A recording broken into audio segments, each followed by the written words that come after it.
नमस्कार। तो स्वागत है आप सभी का विद्यम अकेडमी में। आज हमारा पहला लेक्चर है ज्योमेट्री के फर्स्ट चैप्टर का।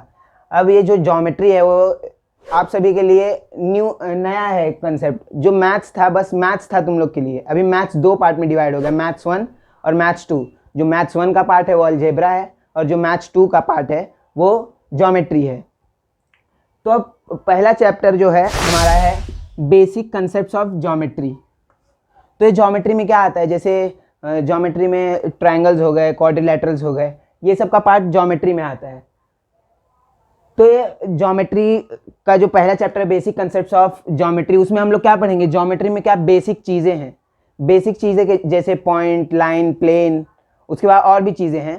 तो सबसे पहला मेन क्या है, पॉइंट।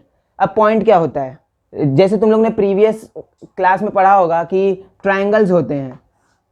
ट्रायंगल्स हैं ये ए बी सी, ये वर्टेक्स ए बी सी होता है। लेकिन अगर हम लोग ये पॉइंट को कंसीडर करें तो इसको हम लोग पॉइंट ए भी बोल सकते हैं और एंगल ए बोलते हैं। तो अगर पॉइंट ए लें तो हम लोग पॉइंट अगर ए लिखा हुआ है तो सिर्फ तुम लोग ए नहीं लिखोगे, अगर तुम लोग को लिखना है तो तुम लोग ऐसे लिखोगे पॉइंट ए। और अगर मैंने बोला कि ट्रायंगल के अंदर कितने पॉइंट्स हैं, कितने पॉइंट्स और कौन से पॉइंट्स हैं, इसमें ट्रायंगल के इंटीरियर में 3 पॉइंट्स हैं। कौन से पॉइंट्स हैं, तो बोल सकते हैं। अगर तुमने बोला कि डी ई एफ तो ये रॉन्ग हो जाएगा। तो सही क्या होगा, ऐसे पॉइंट डी ई एफ ये लिखोगे, ये भी रॉन्ग है। सही क्या है, सही है पॉइंट डी, पॉइंट ई और पॉइंट एफ। ये हो गया हमारा पॉइंट।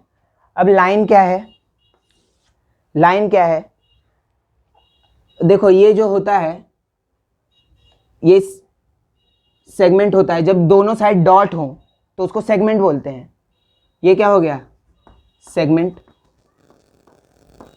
और अगर ए बी है, सेगमेंट ए बी, तो तुम लोग ऐसे नहीं लिखोगे कि सेगमेंट ए बी, हम लोग ऐसे लिखते हैं सेग का मतलब सेगमेंट ए बी, इसको ऐसे रिप्रेजेंट किया जाता है। और एक साइड पॉइंट हो और दूसरी साइड एरो हो, क्या हो, एरो हो। जैसे ये मान लेते हैं एम और एन, एम और एन, तो इसको हम लोग कैसे लिखेंगे, इसको हम लोग बोलते हैं रे बोलते हैं। क्या बोलते हैं, रे, रे बोलते हैं। अब इसको रिप्रेजेंट कैसे करेंगे हम लोग, ऐसे बोल के, कैसे बोलेंगे, रे एम एन, इसको रे एम एन बोलेंगे। अगर तुमने ये बोला कि रे एन एम, अगर तुमने बोल दिया रे एन एम तो ये वहीं पे रॉन्ग हो जाएगा। हमें पॉइंट से एरो की तरफ जाना है, पॉइंट से एरो की तरफ, तो रे क्या हो जाएगा, रे एम एन हो जाएगा। अब हम लोग ने सेगमेंट देख लिया, रे देख लिया, तो अब ये लाइन क्या है, लाइन क्या होता है, जिसमें दोनों साइड एरो हो, ये क्या हो गया अपना, लाइन हो गया। और इसको हम लोग नेमिंग कैसे करते हैं, पी क्यू, तो इसको हम लोग बोल सकते हैं लाइन पी क्यू। इसको तुम लोग डायरेक्ट ऐसे नहीं लिख सकते कि पी क्यू, ये क्या है, लाइन पी क्यू। अगर 3 लाइन दिया हुआ है, अगर 3 लाइन दिया हुआ है, समझ लो 2 लाइन दिया हुआ है, पी क्यू और एम एन, तो इसको कैसे लिखोगे, line P Q M N, नहीं, ये रॉन्ग हो जाएगा। फिर कैसे लिखना है, लाइन पी क्यू और लाइन एम एन, लाइन लगाना ज़रूरी है। और इसको हम लोग ऐसे भी बोल सकते हैं, अगर पी क्यू की जगह पे हम लोग ये लाइन को एल, अगर ये लाइन को हम लोग एक्स मान ले तो हम लोग लिख सकते हैं लाइन एक्स, लाइन एक्स लिखा जा सकता है इसको। ओके, अभी प्लेन, प्लेन क्या होता है, प्लेन जैसे कोई भी टू डायमेंशनल मतलब जिसको लेंथ हो और ब्रेड्थ हो। तो देखो ये जो बोर्ड है, बोर्ड क्या है, प्लेन है। अभी ये मेरा हाथ है, ये हाथ जो है वो प्लेन है, लेकिन जो हमारा बोर्ड पे जो मैंने समझ लीजिए ये चौक लिखा है, चौक रखा है और सीलिंग पे पंखा है, तो क्या ये दोनों एक प्लेन में है? नहीं है, क्योंकि ये एक प्लेन में है, वो अलग प्लेन में है, वो अलग ही उस पे है, वो ऊपर है और ये ऐसे है। अगर मैंने ये लिया, हाथ लिया, अगर हाथ पे मैंने रख दिया एक चौक और दो चौक मैंने इधर रखा है, तो एक ये दोनों चौक है ना, ये वाले, ये दोनों चौक एक प्लेन में है और ये दोनों चौक ये एक प्लेन में है।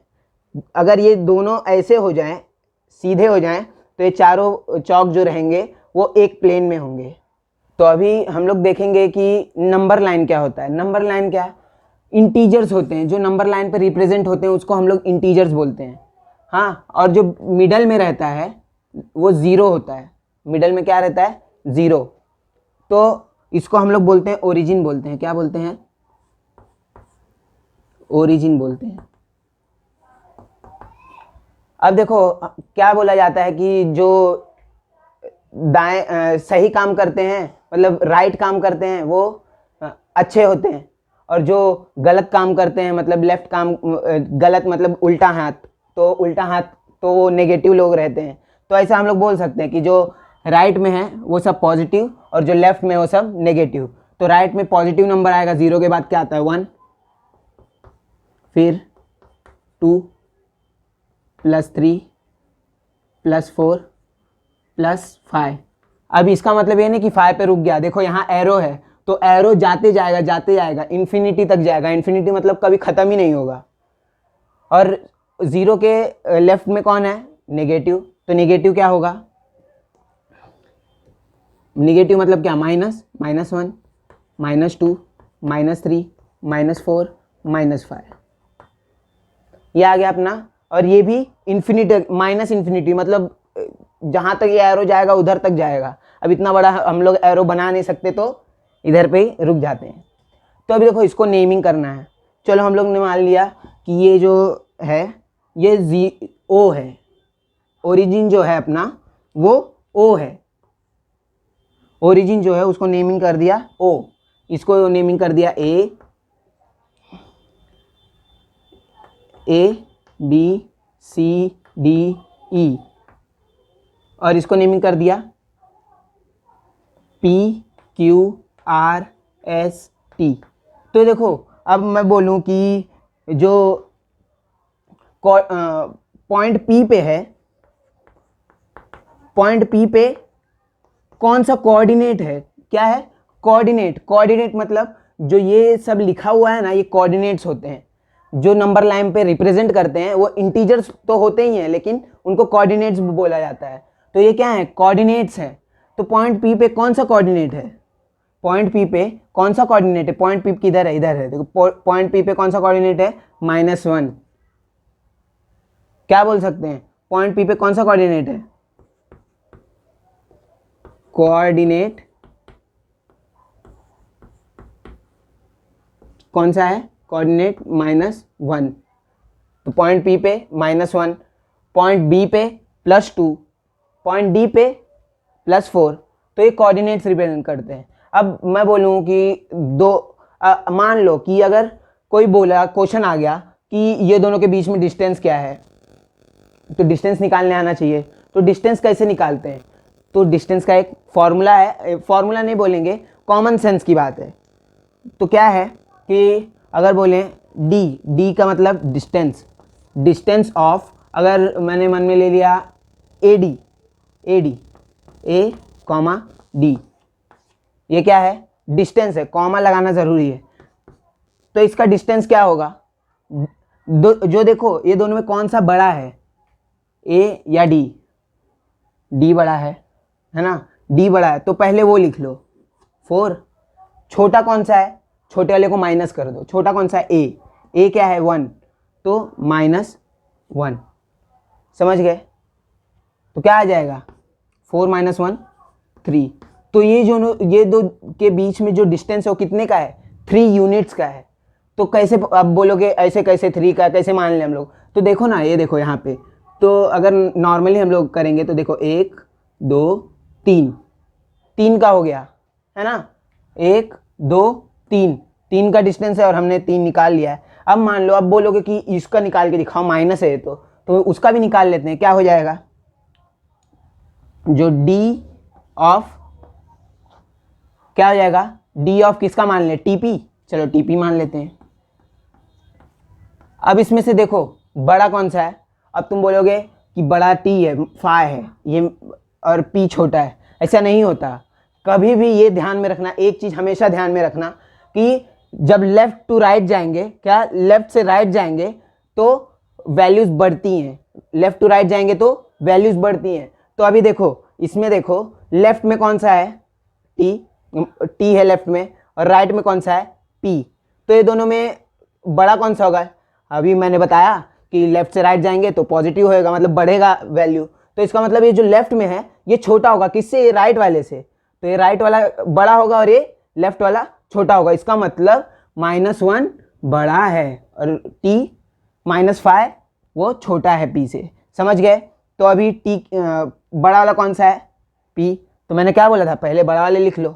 बड़ा वाला क्या है, -1, उसमें से माइनस कर दो। क्या माइनस करना है, छोटा वाला। छोटा वाला कौन सा है, -5। तो अब देखो -1 का -1, minus minus plus, minus into minus plus, और ये 5 एज इट इज। अब देखो माइनस माइनस प्लस माइनस होता है, माइनस प्लस माइनस होता है, तो 5 में से 1 गया। मैंने क्या बोला था कि देखो कभी भी ना, अगर माइनस प्लस रहता है ना, माइनस प्लस रहता है तो जो माइनस प्लस क्या आता है, माइनस आता है, तो जो बड़ा वाला नंबर रहता है ना उससे छोटे वाले को माइनस कर दो। तो माइनस कर दिए, क्या आ गया, 5 - 1 4, और साइन किसका, बड़े वाले नंबर का। तो बड़ा वाला नंबर कौन सा है, 5 प्लस। और एक चीज़ ध्यान में रखना, जब तुम लोग डिस्टेंस कैलकुलेट कर रहे हो ना, और अगर यहाँ माइनस आ जाए तो इसका मतलब तुम लोग समझ लेना कि तुम लोग ने कुछ गलती की है। अगर यहाँ पे माइनस आ गया तो इसका मतलब आंसर वो नहीं है, तुमने कुछ ना कुछ मिस्टेक किया है। तो इसका मतलब कभी भी डिस्टेंस तुम मापोगे, अगर कोई डिस्टेंस मापे, स्केल से ले लो ना, तो स्केल पे क्या -1 -2 -3 रहता है, नहीं रहता है। क्या रहता है, डायरेक्ट पॉजिटिव नंबर रहता है। तो कभी भी डिस्टेंस पॉजिटिव में आता है। ये आ गया। अब बोलोगे इसका और इसका करके दिखाओ, तो इसका भी ले लेते हैं, एक लास्ट एग्जांपल ले लेते हैं। क्या, RD, चलो RD ले लेते हैं, RD ले लेते हैं। क्या आ जाएगा इसमें से, देखो अब बड़ा कौन सा है, वो चेक करते हैं। R कहाँ है, लेफ्ट में, -3, D कहाँ है, 4। क्या बोला था, लेफ्ट से राइट जाएंगे तो नंबर बढ़ता है, क्या होता है, बढ़ता है। तो ये छोटा होगा, ये बड़ा होगा, राइट वाला बड़ा, तो ये 4 बड़ा होगा। तो पहले 4 लिख लो, माइनस छोटा वाला कौन सा है, R क्या है, -3 लिख लो। क्या हो जाएगा, 4 minus minus plus 3, 4 plus 3 7, distance क्या आ गया, 7 आ गया। देख भी लेते हैं हम लोग, कंफर्म तो कर लिए कि सही है कि नहीं आंसर। तो देखो 1 2 3 4 5 6 7, देखे आ गया हमारा 7, मतलब ये दोनों सही है। तो बच्चों आज के लिए बस इतना ही, मिलेंगे नेक्स्ट लेक्चर में, लेक्चर 2 में, बेसिक कंसेप्ट्स ऑफ ज्योमेट्री में, जिसमें हम लोग अपना एक्सरसाइजेस सॉल्व करेंगे। तो आज के लिए बस इतना ही, थैंक यू फॉर वॉचिंग। तो विद्यम एकेडमी को लाइक कीजिए, सब्सक्राइब कीजिए और शेयर करना ना भूलें।